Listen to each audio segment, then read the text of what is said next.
I'm going to walk you through the pitch deck that my team used to raise $5 million in seed round.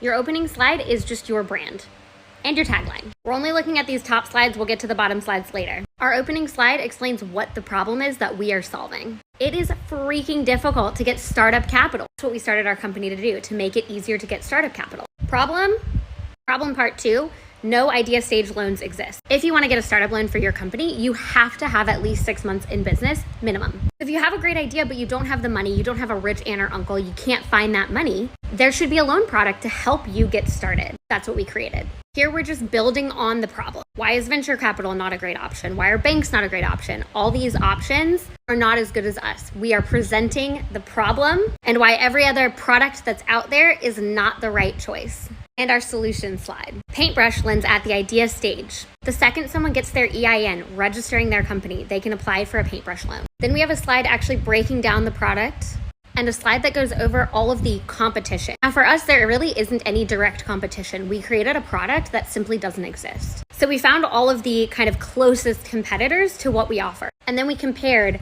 what they can offer compared to what we can offer. The shortest time in business requirement is 6 months, and it goes up from there. We require 0 days. Minimum annual revenue, $36,000.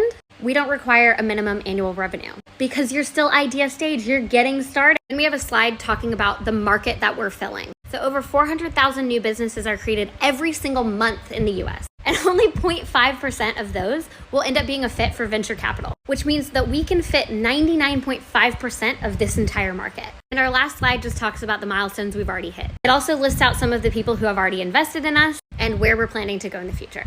Zooming out just a little bit, I strongly believe that the thumbnails of each slide in your deck need to stand out. When an investor gets your deck in their email, they're going to do a quick pass. So when they're looking at those thumbnails, they need to know which slides they're going to care about the most. There you have it, the deck that we used to raise $5 million in our seed round. If you have any questions on how to create a pitch deck or you're trying to fundraise now, drop your questions in the comments below.